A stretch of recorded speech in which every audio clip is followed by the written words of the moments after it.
Eu gostaria de agradecer a todos os participantes do 8º seminário do terceiro setor que compareceram nesse bonito sábado aqui em Porto Alegre, no Hotel Embaixador, e ficamos muito contentes, além da presença de todos, com a interação dos nossos convidados e do nosso público, que trouxeram também para nós algum conhecimento das suas realidades e que também nos levam a aprimorar os nossos conhecimentos para atender essas demandas que são essenciais para o desenvolvimento do Brasil como um todo.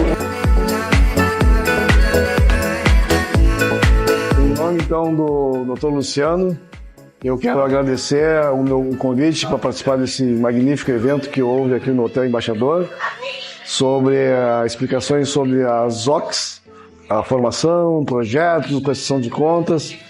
Então, a gente fica à disposição aí, através do escritório do Dr. Luciano, para esclarecimentos e dúvidas futuras.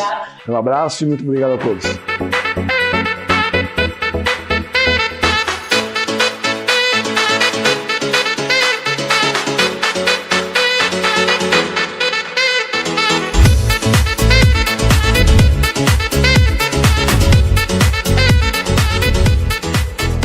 Bom dia a todos.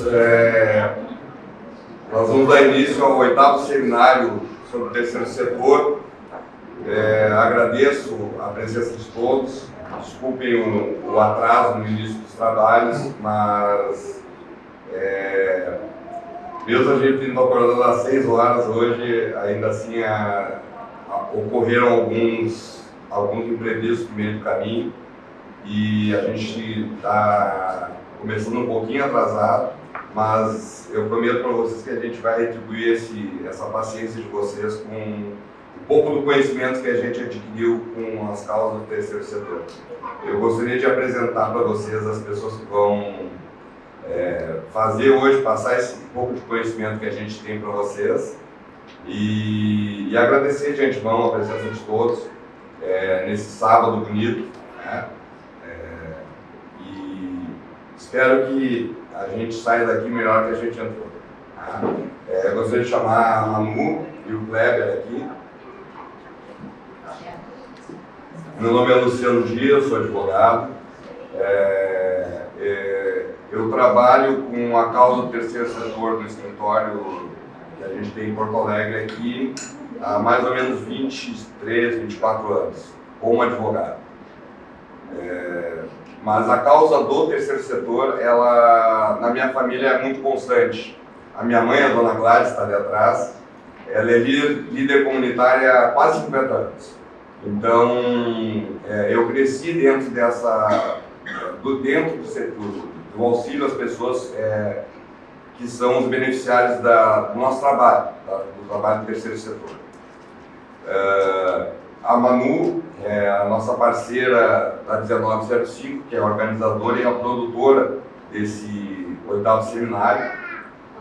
Ela é formada em publicidade, em marketing, e é a pessoa que realiza os projetos de lei de incentivo, projetos culturais, educacionais, ambientais, em parceria com o nosso escritório. Então, ela é a captadora de recursos das entidades e faz esse trabalho conosco e vai apresentar as considerações sobre os projetos para o terceiro setor. E o Kleber, também nosso parceiro do escritório, desde o primeiro seminário, né, Kleber, lá em 2017, 2018 que a gente fez. O Kleber é contador, é advogado e é administrador e é auditor da Prefeitura de Porto Alegre, ou seja, ele fazia a avaliação das contas e da regularidade das entidades em Porto Alegre durante mais de 20 anos. Então, vai trazer para nós um conhecimento muito importante com relação à prestação de contas, tanto nos projetos, nas parcerias ou convênios, e nas questões tributárias das organizações sociais, das OASCs, né? As denominadas antigas ONGs. Certo? Então, vamos tentar passar para vocês esse conhecimento hoje, alguma parte desse conhecimento que a gente tem, e depois vamos ficar à disposição para responder aos questionamentos de vocês ao final das apresentações. Espero que seja uma manhã proveitosa para todos nós. Tá? Terceiro setor da economia. Nós temos, dentro do terceiro setor, as entidades que, de uma forma ou de outra, auxiliam a população brasileira nas causas sociais, educacionais, de saúde, ambientais, de combate à drogadição. Então, todas as entidades que prestam algum tipo de serviço à comunidade, ao povo brasileiro em si, que não fazem parte do governo nem do comércio, são as entidades do terceiro setor.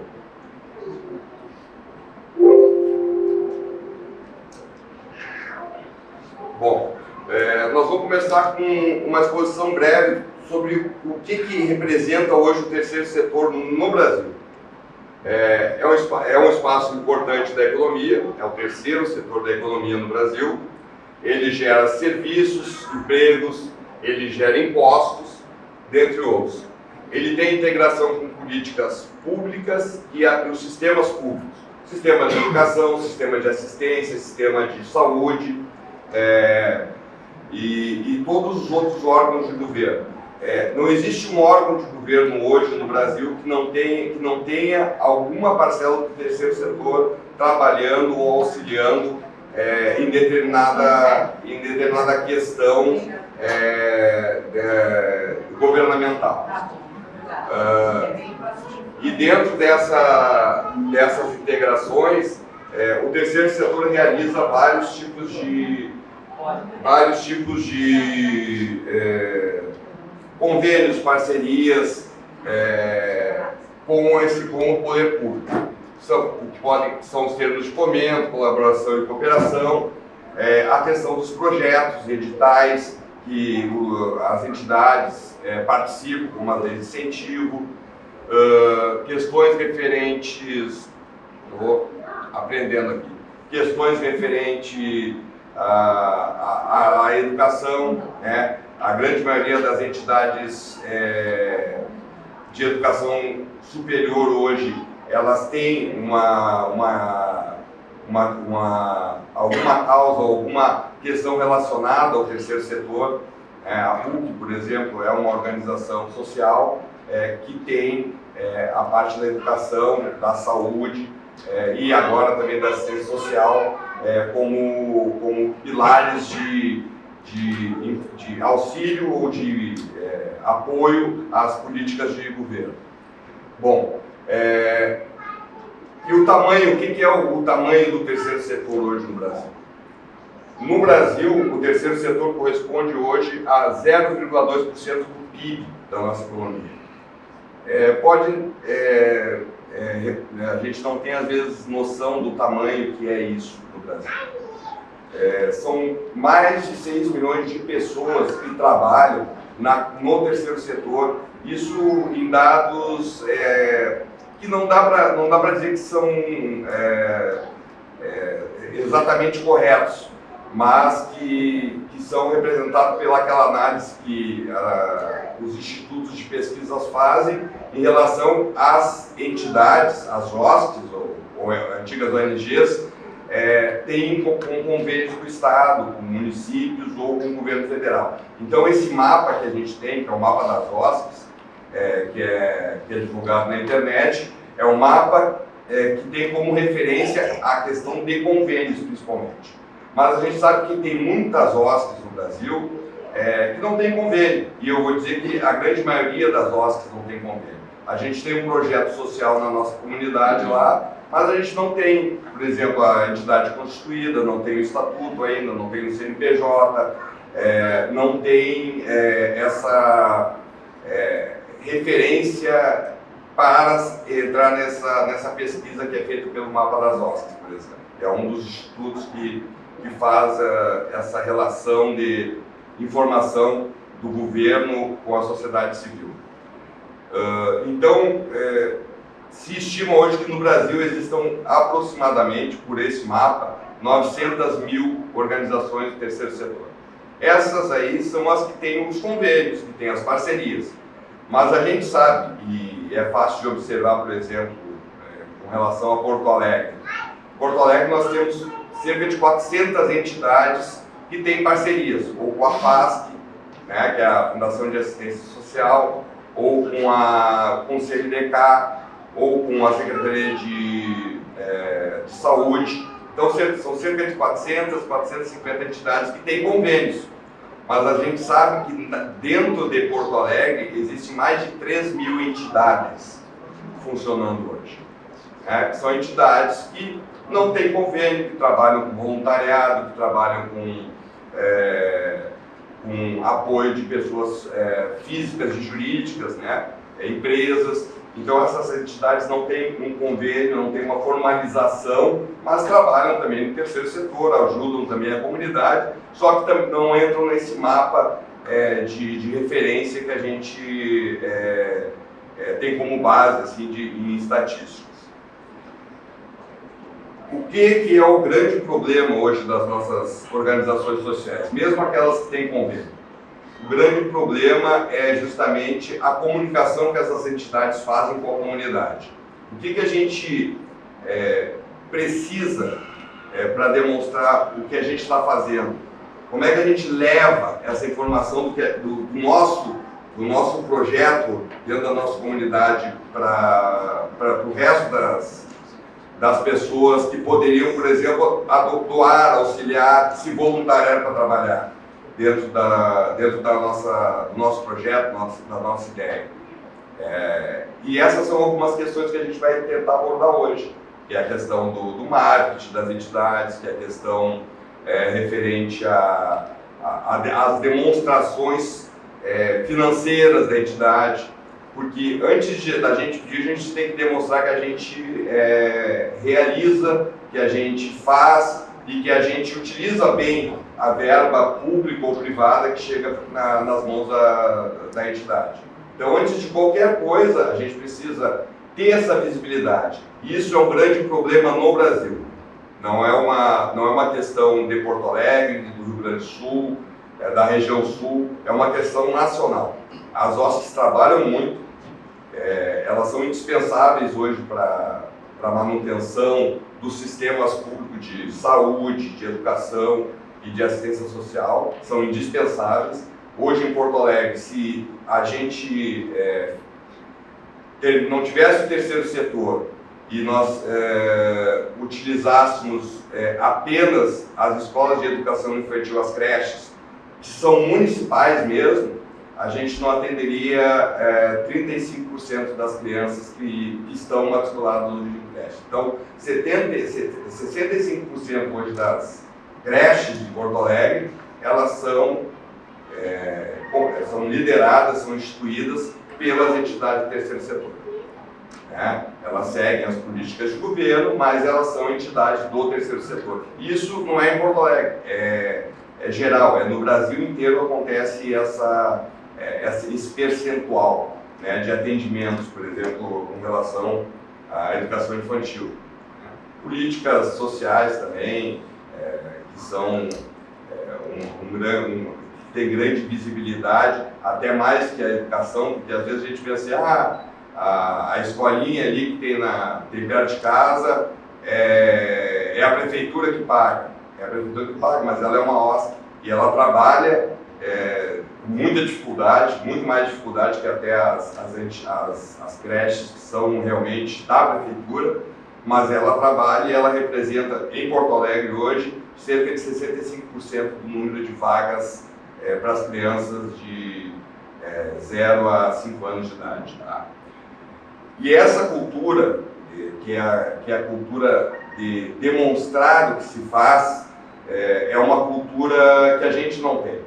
E a gente precisa começar a adquirir e precisa começar a utilizar para que a população, o empresário, o comércio, a iniciativa privada possa levar até vocês, até as entidades, um maior apoio institucional. E mesmo isso vai ter muita importância também na questão de projetos. né? A entidade que não aparece, a entidade que não mostra o que faz, a entidade que não mostra as contas, não presta contas para a comunidade, é uma entidade que vai ser analisada. Hoje, um dos requisitos para qualquer projeto cultural, ambiental, educacional que a gente vá propor em algum órgão de Estado, em algum órgão de governo, algum órgão privado mesmo, uma das principais fontes de informação dele é as redes sociais, são as redes sociais da entidade.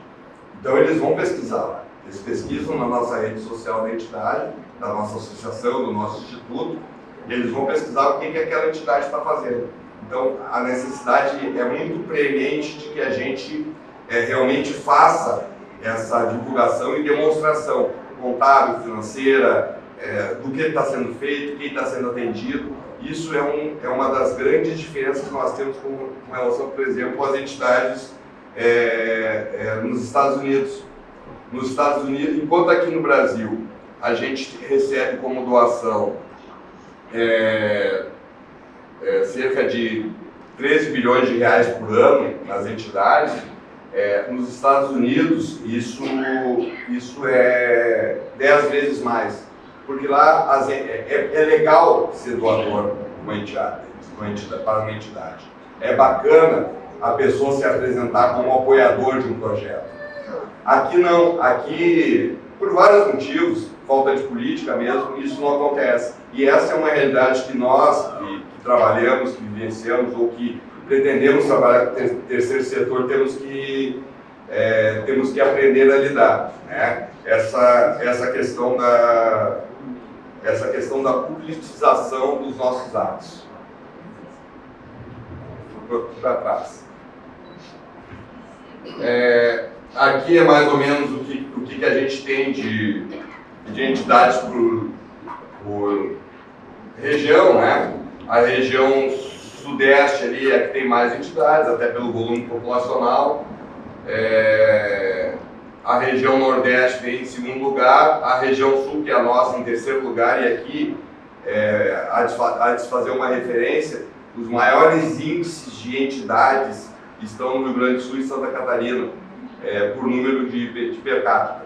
Então, o pessoal no sul do país, ele tem essa política muito de auxílio, de prestar esse atendimento para as pessoas. Isso é bastante antigo dentro da nossa cultura. São as entidades mais antigas, né, comparadas ao resto do Brasil. São as entidades que têm uma organização estrutural melhor, Rio Grande do Sul e Santa Catarina. E eles perdem, claro, em quantidade para a região sudeste, porque tem muito mais população lá, muito mais gente na região de São Paulo, Rio de Janeiro, Espírito Santo, do que na nossa região. Mas, em questão de organização, as entidades do sul do país elas têm uma relevância muito grande, até como fontes de inspiração para outras regiões do país. Tá? Vou ver se eu acerto agora. Referências. No Brasil, hoje, isso é estudo, né? Isso é pesquisa desse instituto relacionado às entidades. Existem 644.800 entidades que estão ativas, 5.400 entidades que estão suspensas por algum motivo, e aí são várias, falta de prestação de conta de algum projeto, o próprio fim da entidade mesmo, né? Essas referências são em relação aos CNPJs, então entidades que às vezes deixaram de funcionar ou que não conseguiram manter uma contabilidade, né, que é um custo que todas as entidades acabam tendo que ter hoje em dia, que é uma contabilidade constante, né, para prestar contas à Receita Federal. Mesmo que ela não tenha movimentação financeira, ela vai precisar ter um contador, ter um aparelhamento de contabilidade para mandar as informações para a Receita e não receber uma multa, uma notificação que vai acabar na medida do tempo que isso não é feito, a suspender aquele CNPJ. E hóspedes inaptas, 281 mil hóspedes inaptas. Também são as mesmas referências, ou os mesmos problemas, né? É falta da contabilidade, é alguma hóspede que fez algum projeto relacionado a verbas públicas que aportaram na entidade, não realizou o projeto, ou realizou de forma inconsistente e acabou sendo suspensa por causa disso, teve alguma sanção administrativa, algum problema com o Tribunal de Contas. Mas, de qualquer forma, essas entidades figuram nesse mapa, né? Figuram nesse mapa de organizações sociais que trabalham no Brasil, e já foram registradas, têm seus estatutos, né? Mas algumas suspensas, outras inaptas, e as efetivamente ativas com o CNPJ, estatuto e funcionando, são cerca de 640 mil. Isso aqui é um mapa que repete essas informações que eu já passei e ficou um pouco ilegível aqui no nosso projetor. Bom, essas são as informações também que eu acabei antecipando antes do slide aqui. E tem alguma informação importante aqui, que é com relação aos vínculos de emprego, né? Vínculos de trabalho das hóspedes. Segundo esse estudo, a grande maioria das hóspedes, elas têm pessoas contratadas, né? Com exceção das hóspedes de saúde, que daí são os hospitais que a gente conhece, né? Que são hóspedes de saúde, as clínicas. Então, esse é um ramo do terceiro setor que contrata muito mais gente, porque além dos médicos, são enfermeiros, são auxiliares, então é uma gama de profissionais muito grande. Então é o setor que realmente mais contrata no Brasil, é o setor da saúde dentro dessas hóspedes, e por isso eles figuram ali como os maiores empregadores no país hoje, com relação às entidades do terceiro setor. Bom, quando a gente ouve falar em hóspedes, que é um nome tipo das organizações não governamentais, a gente já escutou falar, provavelmente, o pessoal que tem mais contato com as entidades, sobre as organizações da sociedade civil, que é uma denominação que foi dada pelo Código Civil e depois pelo marco regulatório, que referendou e até explicou um pouco melhor o que o Código Civil queria dizer, né, que é o marco regulatório do ano 2014. As OCIPs, né, são organizações da sociedade civil de interesse público, e as organizações sociais, que são qualificações. Na realidade, o CIP e a organização social é uma qualificação que as entidades recebem. Normalmente elas iniciam como hóspedes e elas recebem esse tipo de qualificação.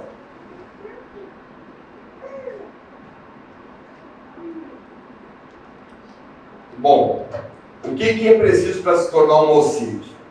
Ela tem uma lei que regulamenta essa formalização como OCIP. Então ela precisa ali ser uma pessoa jurídica de direito privado, ou seja, tem que estar registrada com o Estatuto Social, CNPJ, né? Ser uma hóspede, em resumo, assim, ela precisa ser uma hóspede para pedir uma qualificação de OCIP. Ela já precisa ser uma organização social. Possua pelo menos 3 anos de funcionamento de Constituição, e não é só ela estar com o CNPJ ativo e com o estatuto registrado. Ela tem que efetivamente demonstrar que ela está fazendo serviço durante aqueles 3 anos. Então, ela tem que prestar contas, ela tem que estar cadastrada nos conselhos de assistência social ou da saúde, ou da educação. Então ela tem que demonstrar que ela está efetivamente realizando o serviço durante esses 3 anos para poder pedir essa qualificação, e tem os objetivos sociais e as normas adequadas à lei, né? Que a lei hoje que regula essas entidades é um marco regulatório do terceiro setor. Essa lei é 13.019 de 2014. E um dos requisitos básicos e indispensáveis para ser reconhecido como uma OCIP é que essa entidade possua um conselho fiscal. Ah, mas as entidades lá, a OSC, não precisa ter conselho fiscal para ser constituída, não. Ela não precisa ter um conselho fiscal. A gente pode constituir uma entidade com 3 pessoas. Mas, em alguns processos, em algum momento da vida dela, ela vai precisar de um conselho fiscal. E isso aí é uma questão que a gente sempre leva para as pessoas que procuram a gente, que é justamente isso. Olha, para a gente abrir a tua entidade hoje, tu não precisa ter um conselho fiscal. A gente consegue iniciar os trabalhos dessa entidade com 3 pessoas. Os diretores, ali, um conselho executivo, né? Uma diretoria executiva. Mas, no decorrer do tempo, tu vai precisar. Porque alguns projetos, algumas parcerias ou convênios que a gente vai fazer com algum órgão público, ele vai exigir que exista esse conselho fiscal nas entidades. Então, a estratégia que a gente achou por bem levar assim, para o pessoal que nos procura, e mesmo as entidades que já têm estatuto, mas que necessitam, às vezes, de uma regularização, uma atualização, ou até uma enxugada nos quadros diretivos ali, a gente recomenda que se tenha pelo menos essa diretoria executiva e que no Estatuto Social se preveja a criação desse Conselho Fiscal. Então, o Conselho Fiscal não é necessário para a fundação, nem para atualização ou regularização, mas ele é necessário para algumas atividades que a entidade vai querer desempenhar aí no decorrer da sua vida, né, do seu trabalho institucional. Adquirir o título de OCIP não é uma obrigação, mas ela garante algumas possibilidades para a organização, como a instalação de vínculos com o poder público, por meio de termos de parceria, um documento que oficializa um contrato entre o poder público e a entidade. Essa qualificação vale a pena? Hoje em dia, não pode ter outro tipo de classificação do poder público, por exemplo, o SEBAS, que faça também esse link de parcerias com o poder público, ou que gere uma credibilidade. Bom, a OCIP é uma lei que ela é anterior ao marco regulatório, a lei das OCIPs. E a gente fala isso porque muita gente também pergunta, mas eu quero que a minha entidade seja uma OCIP. Que é um entendimento, né, de que é uma entidade que vai fazer parcerias com o poder público.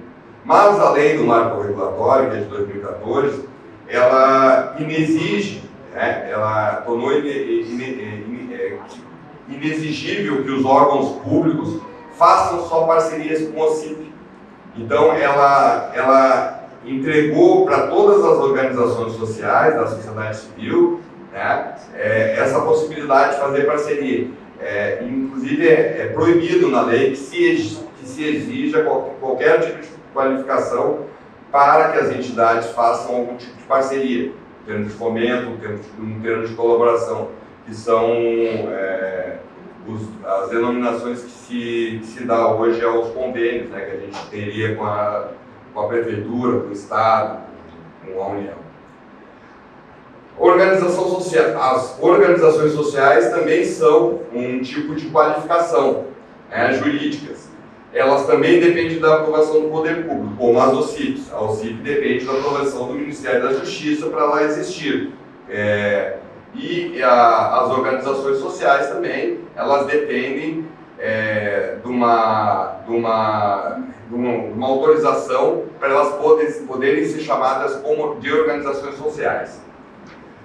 Para serem classificadas como organizações sociais, elas precisam possuir um conselho administrativo, com 20 a 40 pessoas de membros do poder público. Então, para ser uma organização social hoje, tem que ter gente do poder público dentro da tua entidade. A OCIP precisa ter 3 anos e precisa ter uma causa muito específica. A organização social, ela precisa ter gente do governo, da administração pública, dentro da sua estrutura institucional, dentro de um conselho de gestor ou administrativo da entidade. Tá? No Brasil, há inúmeras organizações que atuam como organizações sociais, como o Instituto do Câncer, Dr. Arnaldo Vieira de Carvalho, Instituto de Responsabilidade Social do Sírio-Libanês. Vale a pena as qualificações de OCIP e OS? Vale, muitas vezes mais pela vontade dos diretores, né, do que por uma necessidade prática. Porque as OSCs, elas podem fazer, como eu antecipei, os mesmos convênios, as mesmas parcerias, os mesmos projetos que a OCIP faz e que a OS faz, que a Organização Social faz.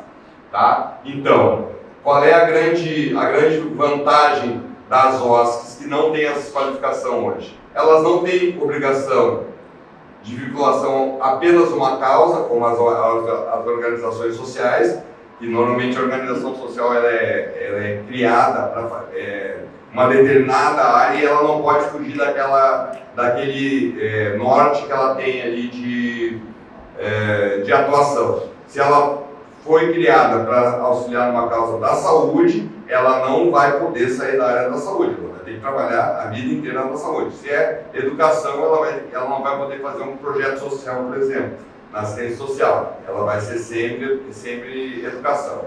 Então, isso é uma questão que a gente tem que pensar muito, se vale realmente a pena esse tipo de qualificação. As OSCs não tem essa vinculação, essa necessidade de defender ou trabalhar apenas uma causa. As OSCs também não precisam de conselho de administração com funcionários públicos dentro da entidade, né? Dentro da entidade, a gente vai fazer essa administração com o pessoal da entidade, né? E uma questão que é muito importante, e aí é questão financeira, e que a gente também, que às vezes a falta de informação leva as entidades a querer ser OCIP, a querer ser OS, mas é a questão financeira. Uma entidade que seja OCIP no Brasil hoje, ela não pode ter imunidade tributária, que é referendada por uma lei também que foi recentemente atualizada, que é a lei do SEBAS, que é uma certificação de entidade beneficente de assistência social, na área de educação, saúde e assistência social. Então, uma OCIP, por exemplo, ela não pode receber a certificação, ela não pode ter essa imunidade tributária. Ela vai ter algumas imunidades, mas não a que a OSCP pode ter. Tá? Isso representa, em termos quantitativos, assim, por exemplo, uma escola de educação infantil que tem uma folha de pagamento ali de R$10.000 com os professores, né? Ela paga ali 20% de INSS sobre o salário dos professores, né? Se essa entidade for uma OCIP, ela vai seguir pagando os 20% ali do INSS. Se ela for só uma OSC e tiver a certificação do SEBAS, ela já não vai pagar esses 20% sobre o salário dos empregados para o INSS, ela não paga a cota patronal. Então, sobre a folha de salários hoje, uma OSC que tenha 10 mil ali de salário como profissionais, né, a título de exemplo, ela não vai pagar cerca de 25% de impostos em cima dessa folha salarial. Então, é 25% a menos que ela paga para o governo, né, que ela não paga, enfim, e que fica dentro da entidade. Então, a OCIP tu não consegue ter essa possibilidade com a questão do SEBAS, que é uma certificação e que também dentro de uma análise de um projeto, de um convênio, de uma parceria público-privada, essa certificação do SEBAS também dá um selo de credibilidade para a entidade. Ela dá um selo assim, é o CIP, é a organização social, não é, mas ela tem SEBAS. Então ela já passou por uma instância de governo que já avaliou as contas dela, que já fez uma avaliação da documentação, então ela já se apresenta como uma entidade que faz as coisas direitinho, que tem uma organização financeira, uma organização administrativa, que presta contas de uma forma de excelência, porque senão tu não consegue ter essa certificação. Então, é uma entidade que o poder público tem mais, vai ter mais credibilidade para fazer um convênio com essa entidade. Então, isso aí só para a gente falar algumas coisas sobre, principalmente OSP e OCIP, Organização Social e OCIP, que são duas coisas que perguntam bastante para a gente, por isso eu estou passando para vocês. E se vale a pena ou não, e a questão do SEBAS, que é uma questão tributária que é financeira, que sempre vai valer a pena para a entidade. Então, tu deixar de pagar um determinado imposto é sempre benéfico para a entidade, que o dinheiro fica ali para investir exatamente dentro do objeto social e da finalidade de atuação da entidade. Tá? O que o marco regulatório regulou para essa entidade? O que o marco regulatório melhorou para essas entidades? Né?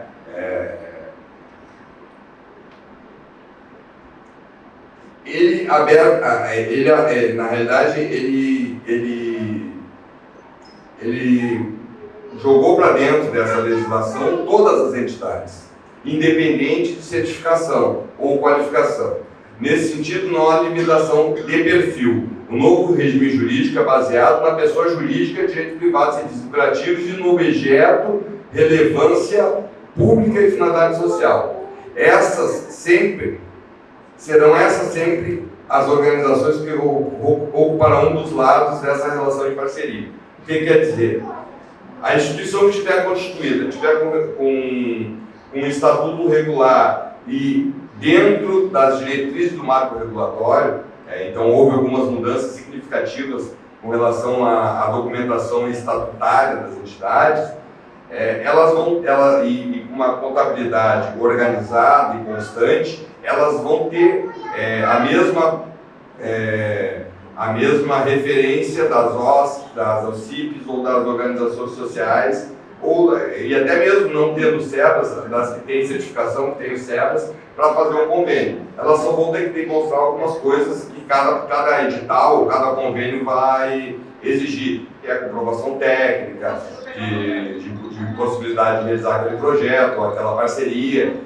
Então ela vai ter alguns requisitos que cada ente ali de governo federativo vai determinar que ele elege que sejam importantes para a realização de determinado projeto, tá? Ou de determinada parceria. Parcerias, né? Que é o marco regulatório, a Lei 3.019 de 2014. Então, qual que é as parcerias ou os convênios, né? Que a gente conhece mais como convênios?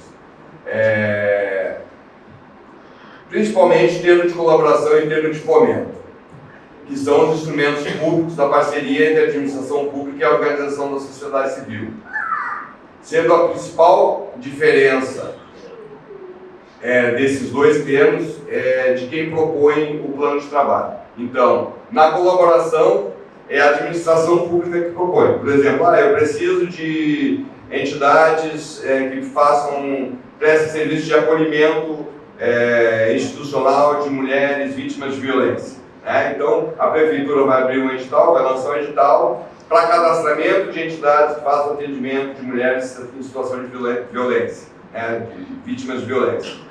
Aí as entidades que trabalham com essa causa, ou que podem trabalhar com essa causa, vão se habilitar junto ao órgão público, e o órgão público vai selecionar ali, dentro dos critérios deles, quais delas serão as mais indicadas para atender aquela demanda do poder público. Né? Pode ser estadual, municipal, federal.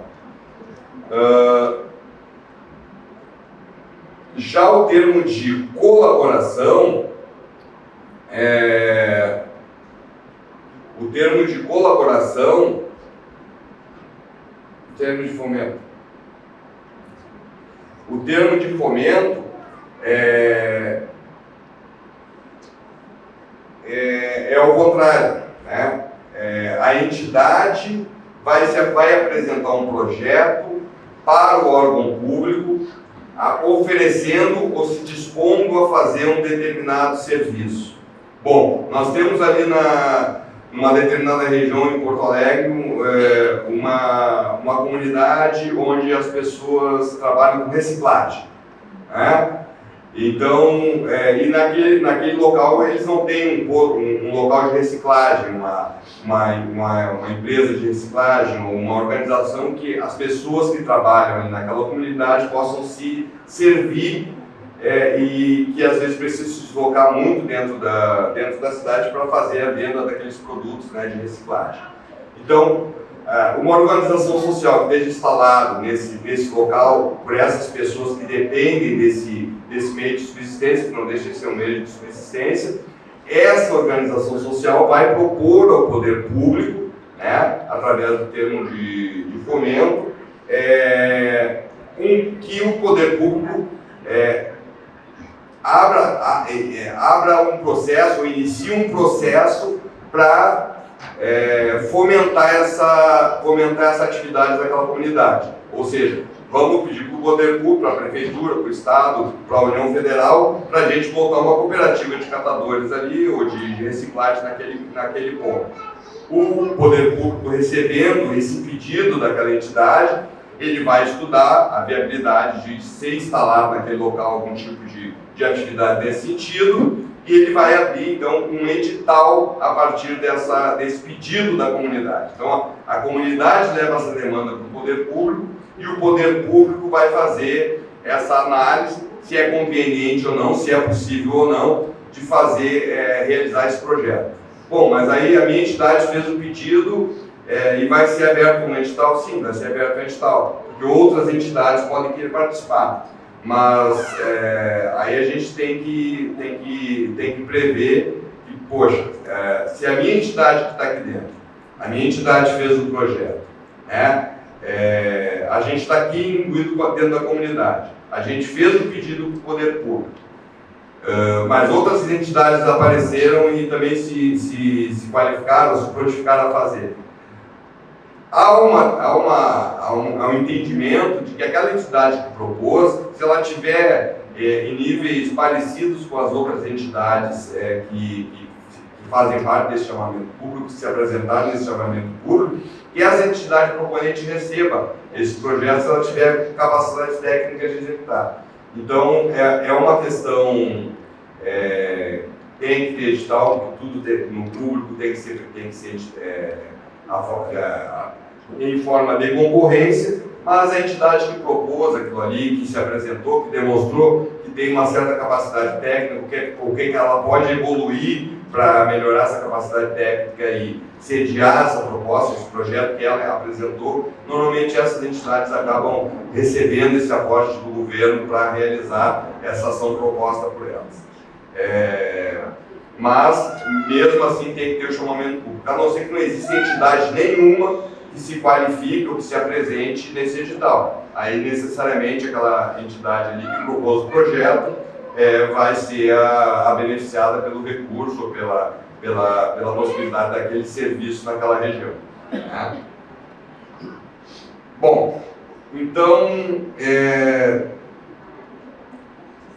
nessa questão, principalmente depois do marco regulatório, e foi essa a intenção do legislador, foi fazer uma mudança de paradigma, de não deixar as entidades apenas nessa situação de esperar abrir um edital, de esperar abrir um projeto, do poder público ter ou não dinheiro para realizar as coisas que são necessárias, as atividades que são necessárias dentro da comunidade da gente, ou dentro do empreendimento que a gente quer levar a cabo no terceiro setor. Então, esse modelo de paradigma, essa mudança de paradigma do marco regulatório, que levou, por exemplo, como eu falei um pouquinho antes, as entidades a poderem propor uma determinada atividade, é uma questão que oxigenou a cabeça da gente de saber o seguinte: poxa, eu não dependo só que o poder público me apresente o que eles querem. Eu também tenho, a gente é comunidade, a gente está dentro da nossa inserção ali de contatos, de pessoas, e a gente sabe o que aquela comunidade precisa, a gente sabe o que é necessário. Então a gente vai lá e apresenta o projeto para o poder público, e o poder público vai ter que, pelo menos, vai ter que dizer que não, vai ter que dizer, ou vai dizer sim, né? Mas ele vai ter que demonstrar que aquilo não é viável, né? Porque senão também eles acabam sendo sendo vistos, né, de uma forma que talvez seja depreciativa para a prefeitura ou para os governantes. Então, essa possibilidade das comunidades, das pessoas envolvidas no terceiro setor apresentar essas propostas foi essa mudança de paradigma, onde a gente não espera só, a gente vai atrás também do que a gente precisa, do que a gente quer, né? O que leva a gente a trabalhar no terceiro setor, ou querer ajudar as pessoas? A gente tem um amor incondicional por alguma causa. A gente pensa, poxa, a gente quer ajudar ali a criança, a gente quer ajudar a área da saúde, a gente quer ajudar a área da assistência social, a gente vê os problemas que estão na volta da gente e quer ajudar. Ou a gente quer ajudar uma causa, uma defesa de crianças autistas, a gente quer ajudar a causa animal, a gente quer ajudar a causa ambiental, a gente tem essa vontade de ajudar. Então, tudo sempre começa com um amor, um ideal inicial, né? Um sonho, né? Que a gente fala. A gente tem um sonho e a gente começa a realizar. E a gente tem que adaptar esse sonho da gente às políticas públicas disponíveis, né? Hoje em dia, dentro do Brasil, a gente tem muito dinheiro, pouco projeto e muitas vezes pouco entendimento da força que as entidades do terceiro setor têm dentro das nossas políticas. A gente vê muito coisa ruim, né, no jornal ali sobre as ONGs, né? Mas isso aí se a gente for levar em consideração o número de entidades que tem no Brasil, eles falam em 1 milhão, eu estimo que tenham pelo menos 2 ou 3 milhões trabalhando efetivamente, né? Até pelo exemplo de Porto Alegre aqui, né? 1% das ONGs, né? Que eles falam bastante ONG ainda, que tem problemas. E normalmente esses problemas são gerados pela política, são gerados pelos partidos, e daí não é o caso da nossa discussão hoje, mas são problemas de pessoas que vão ter problema em qualquer área que trabalhar, né? Sempre tem alguma coisa nesse sentido. Mas as ONGs hoje, se adaptando às políticas públicas, elas têm uma possibilidade muito grande de aumentar o seu trabalho, aumentar a sua atuação em coisas básicas, né? Que é a organização dos quadros, a organização das pessoas que trabalham nessa entidade, né? A realização de sistema gerencial administrativo, tornar a OSC mais profissional. A gente precisa profissional, a gente tem um amor por uma causa ali, a gente consegue fazer algumas coisas, a gente pega um ofício aqui, vai na prefeitura, consegue isso, consegue aquilo, mas em algum momento, para essa OSC crescer, para essa OSC entregar melhor o serviço, ela tem que fazer essa profissionalização. E muitas vezes isso custa dinheiro, é caro, mas também tem muita gente que pode ajudar as entidades e às vezes é só pedir, né? Às vezes é só pedir. E isso vem de encontro ao encontro do que eu falei antes também com relação à publicidade das coisas que a gente está fazendo na nossa entidade ali, né? A gente precisa mostrar o que está fazendo. Muita gente vai ajudar. A gente começa com uma campanha, as pessoas veem, é impressionante como as pessoas têm vontade de ajudar. né? Umas com dinheiro, outras com serviço, outra com informação, outra com um produto, né? Festa da criança, tem entidades e pessoas que fazem todo ano festa da criança. Isso. A mãe também, todo ano faz festa da criança, faz anos, né? A gente sabe, o mercadinho que ajuda, a padaria que ajuda, a gente conhece essas pessoas, mas porque a gente já se apresentou para essas pessoas. Se a gente se apresentar mais e para outras pessoas, a gente também vai ter esse respaldo, a gente também vai ter essa ajuda, né? Mas aí também a gente tem que mostrar o que está fazendo e demonstrar que está fazendo certo, né? Que é a questão da transparência. Então, os desafios hoje do terceiro setor são justamente esses: capacitação, captação, que é a busca do recurso, né? E contabilidade, né? Contabilidade. A contabilidade é o calcanhar de Aquiles de todas as entidades, em todos os momentos. E dentro de todo esse setor a gente está todo dia enfrentando mudança da legislação tributária, vai mudar de novo o Código Tributário. Então vai vir, já estão falando um monte de imposto de novo aí. A gente vive, o nosso Código Tributário vai mudar de novo e não vai ser para melhor, porque eles não mudam a legislação tributária para melhorar a vida de ninguém, só para piorar, né? Então vai ter uma mudança aí, e a gente tem que se adaptar, e por isso a gente precisa dessa qualificação dos quadros, a gente precisa entender essas coisas, a gente precisa ver onde é que vai apertar o nosso sapato ali na frente, dentro das instituições, né?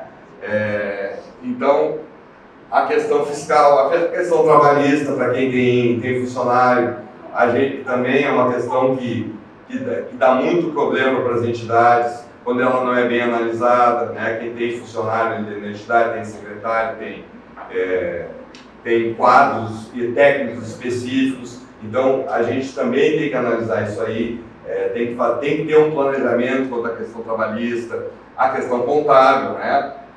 E dos outros serviços interligados dentro da entidade. Então a gente tem que pensar hoje uma entidade do terceiro setor como uma empresa, não só como uma entidade de assistência, mas como uma empresa. Todas as obrigações que uma empresa tem, o terceiro setor também tem. Só que o terceiro setor não pode gerar lucro, né? Mas as obrigações fiscais, tributárias, trabalhistas são as mesmas.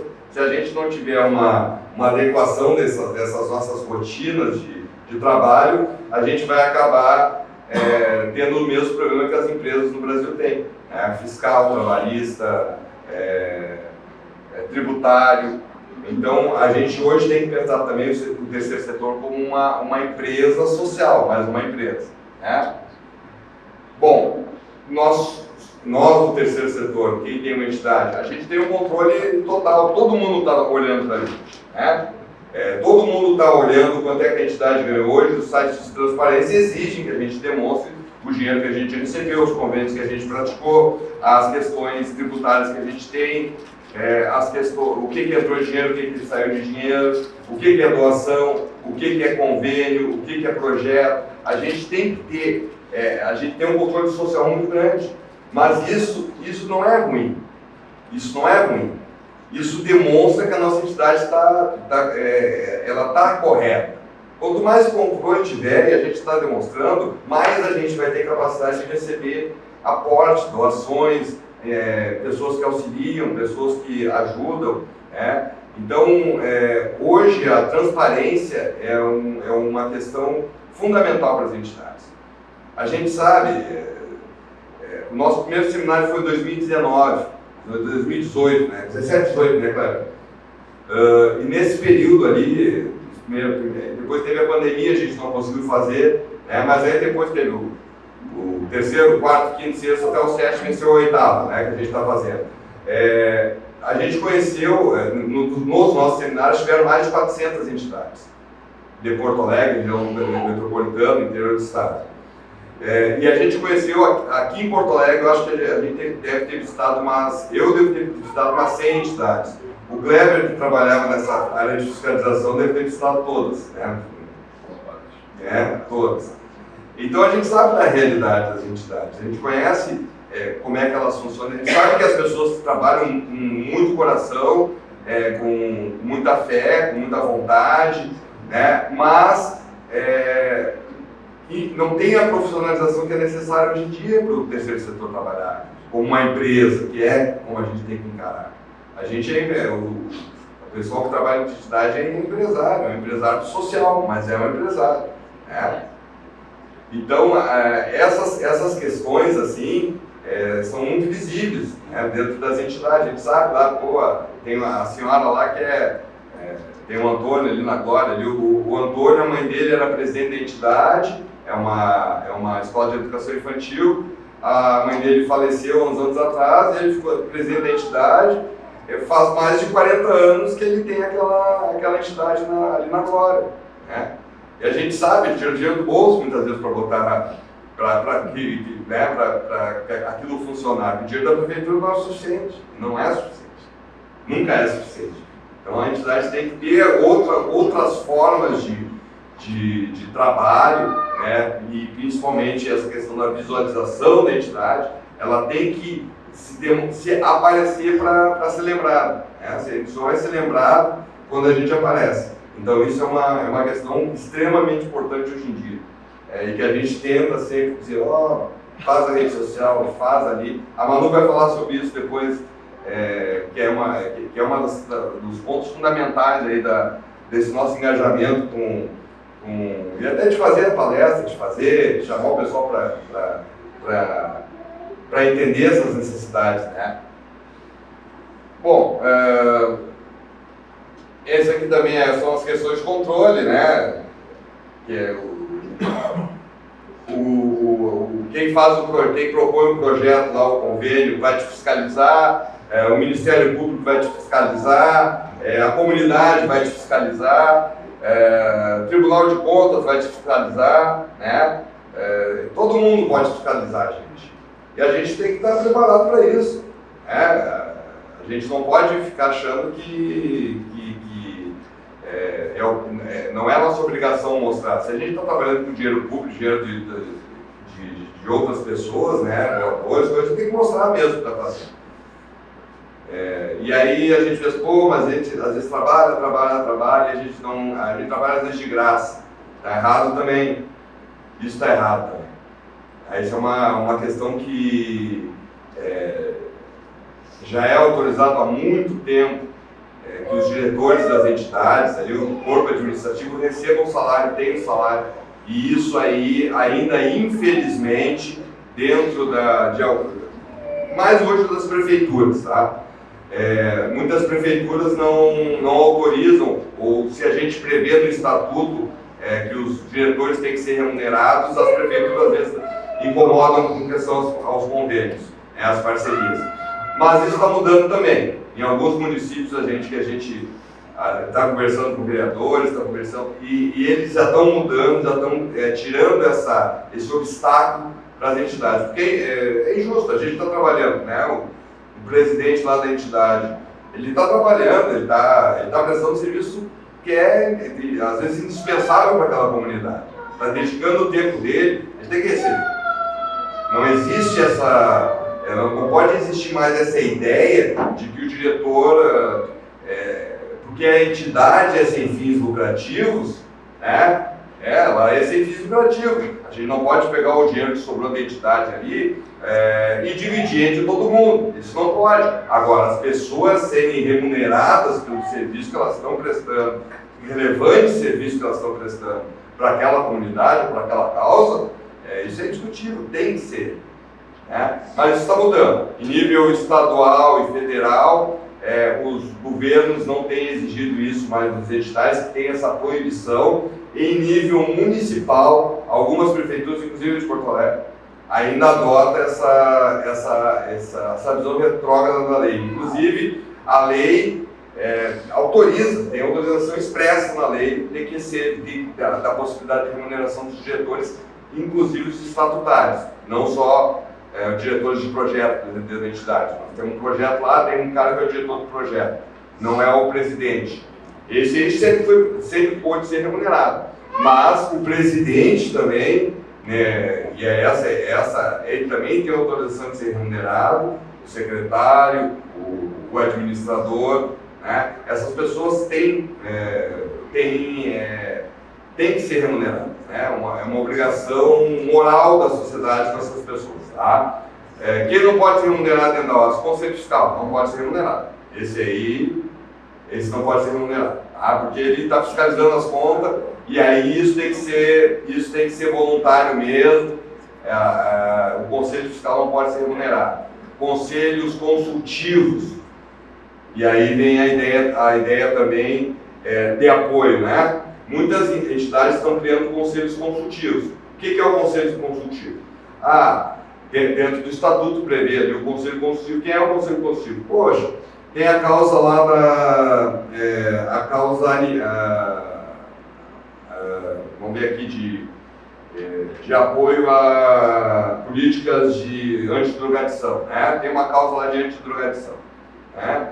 Aí, quem é que pode apoiar a gente nisso aí? Quem é que pode a gente pode se consultar com relação a isso aí, de políticas públicas? Bom, um assistente social, um médico, um policial, por que não, né? Pessoas que podem auxiliar, e essas pessoas podem fazer parte desse conselho consultivo, também não é remunerado, mas são pessoas com experiência dentro de determinadas áreas que podem orientar a diretoria, pessoal, vamos fazer assim, quem sabe fazer assim. Eles não têm poder decisório no conselho consultivo, mas eles têm, consultivo, de consulta mesmo. Então tem muita gente que quer ajudar, e às vezes não tem dinheiro, não tem tempo disponível, mas ele pode, numa questão consultiva, auxiliar as entidades para a tomada de uma melhor decisão. Um contador, um advogado, né, um médico. Então, há essa possibilidade de existência de um conselho consultivo dentro das entidades também. Nas entidades maiores, normalmente tem entidades que recebem muitos recursos, tem muitos convênios, muitos projetos, ou mesmo tem dentro da entidade uma geração de renda pelo trabalho realizado pela entidade. Eles acabam tendo esses conselhos consultivos até por uma questão de não tomar decisão sozinho, né? Os presidentes não tomar decisão sozinho, ter um respaldo técnico, administrativo para as decisões que ele tomar. Tá? Bom, prestação de contas. A questão da prestação de contas específica, o Kleber vai tratar, ele vai falar sobre os três principais motes aí de prestação de contas que a gente vai adotar,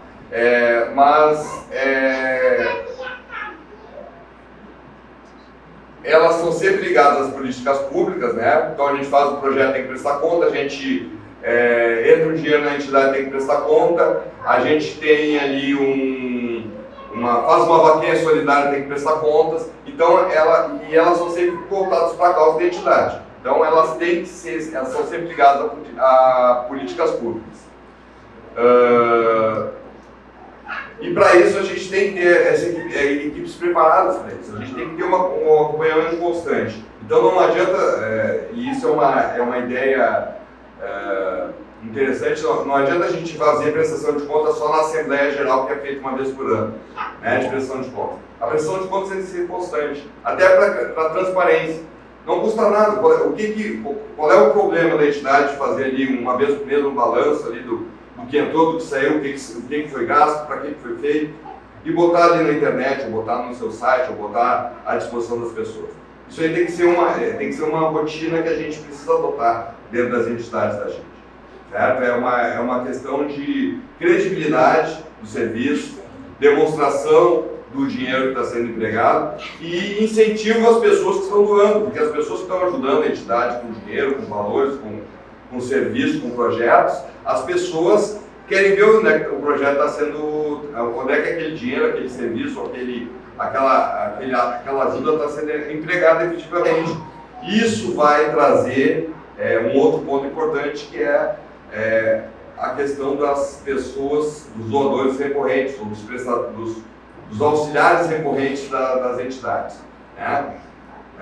A gente pode fazer um projeto, vamos fazer um projeto hoje aqui para fazer uma escola, para fazer um curso de qualificação para jovens e adultos, né?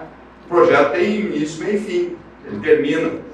Mas para manter a estrutura da entidade, nós precisamos de ações constantes. Então nós precisamos de doadores constantes, nós precisamos de auxiliares constantes, né? Não vai ser só um projeto que vai resolver o problema financeiro da entidade. A gente precisa de outras formas de buscar esse equilíbrio financeiro dentro das entidades. Tá? Então a importância da prestação de contas e da demonstração das atividades, ela vai exatamente ao encontro dessa transparência que as entidades têm que ter. Bom, aqui a OSC, que é a Organização da Sociedade Civil, né? E aqui estão alguns exemplos, né? Os institutos, associações, fundações, cooperativas de caráter social, fundações, sindicatos, clube de mães, entidades religiosas, que trabalham nas lacunas do Estado para oferecer soluções e serviços. As associações são união de pessoas em torno de um objetivo comum, sem fins lucrativos, né? A constituição dela, para a gente montar uma associação, né? Ela não exige um patrimônio inicial para existir. O objetivo dela, qual é os objetivos? A finalidade pode ser alterada pelos associados. Hoje nós iniciamos uma associação com algum tipo de objetivo. Aí no decorrer, né, ali no decorrer do andar do caminhão, a gente vê que vai trabalhar também com o social. Então, os estatutos têm que prever essa possibilidade. A gente tem que ter, por isso a documentação da entidade é tão importante. Os estatutos eles não podem ser muito restritivos, ao contrário, eles têm que abarcar a possibilidade de várias políticas, principalmente para as OSCs, né? Tem que ter um objeto ampliado, finalidades ampliadas e possibilidades da gente bater em várias portas e não só daquela questão inicial, daquele sonho inicial que a gente teve.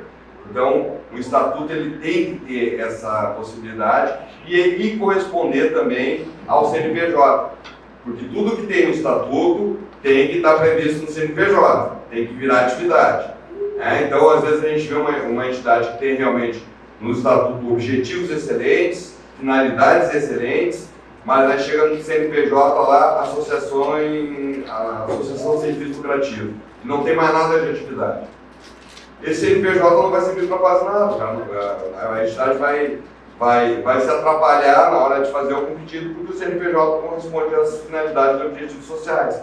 Então, tudo anda muito em conjunto, né? Essa parte jurídica, essa parte contábil, a parte administrativa, isso anda tudo muito junto. Né? Então, o que a gente recebe hoje, né, Manu, acho que já estou encerrando. Hoje, né, de problemas assim, das entidades é justamente essa questão da documentação.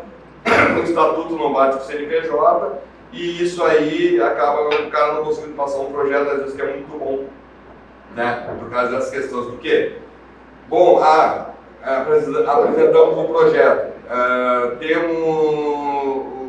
fica lá cai lá para fazer uma diligência, vai ter que mudar o Estatuto, né? Vamos ter que mudar o Estatuto. Tudo certo. O prazo normalmente de diligência, na maioria dos órgãos, é 30 dias. Em 30 dias a gente não consegue mudar o Estatuto. A gente tem que convocar uma assembleia, né? No mínimo 10 dias, dependendo do Estatuto é 30, né? Tem que convocar uma assembleia, tem que fazer alteração do Estatuto, né? Tem que fazer a assembleia, tem que fazer a alteração do Estatuto, tem que fazer a questão de levar cartório para registro. O prazo do cartório é 15 dias, né? É um prazo máximo, às vezes eles fazem menos tempo, mas às vezes é 15 dias úteis, né? Aí depois tem que pegar isso e levar para a Receita para acertar o CNPJ. Então isso aí normalmente não consegue se fazer em 30 dias. E aí é um problema de repente perde essa possibilidade desse projeto por essas adequações que já deveriam ter sido feitas. Então é muito importante toda essa documentação andar junto. Bom, como eles já me disseram que eu estou com pouco tempo, que eu falo demais, e como isso são várias informações que a gente gostaria de passar, mas até por uma questão de organização aí com vocês e com o restante do pessoal, eu vou falar só sobre mais uma questão aqui, que são as organizações religiosas. No Brasil hoje, depois das organizações de saúde, são as organizações que mais existem no terceiro setor. Tá? Algumas somente religiosas mesmo, né? Elas só trabalham a parte dogmática ali de cada credo, né? E algumas delas, né, e isso está crescendo bastante, trabalham também com alguma área específica do terceiro setor. Tem algumas grandes, a PUC é uma também. Eu dou como referência a PUC porque ela tem tudo. Ela tem o social, tem a educação e tem a saúde. Né? Então a PUC também é uma organização que inicialmente religiosa, mas que se adaptou, né, da forma legal para também trabalhar na área social, educação e na saúde. E isso também é uma questão de regularização de estatutos, de organização dos estatutos sociais. Então tem muitas entidades que chegam lá para a gente, eles têm o estatuto social voltado unicamente à questão religiosa, né? Com todos os preceitos, com todas as questões ali referentes àquele determinado culto ou caminho ali de devoção, né? E aí a gente aqui tu não consegue fazer um projeto na prefeitura, tu não consegue fazer um projeto no governo do estado, não pode entrar numa lei de incentivo. Então a gente tem que pegar essa documentação, esse estatuto, e é um termo que eu uso bastante, tem que tornar a tua religião mais social, né? Tem que tornar a tua atividade religiosa mais social. E aí a gente vai adaptar o estatuto para que aquela entidade religiosa também possa participar de todos essa gama de ofertas públicas e privadas que tem de aporte de recursos nas entidades. Então, as organizações religiosas, por serem muitas no Brasil, né, elas estão passando por essa adaptação e também engajando nessa questão de projetos e leis de incentivo, inclusive, né? Lei de incentivo à cultura, lei de incentivo ao esporte, lei de incentivo ao idoso, ao meio ambiente, à reciclagem, né? Elas também estão se engajando bastante nessas políticas. Bom, pessoal, agradecer vocês, novamente. Acho que agora o que é o coffee break? Um coffee breakzinho, né? Um cafezinho. E nós temos dois convidados especiais que vieram nos agraciar hoje com a presença, que é o Vitor Matheus Teixeira Filho e o Vitor Matheus Teixeira Neto, Teixeirinha Filho e Teixeirinha Neto, que vão cantar um pouquinho para nós. Tá?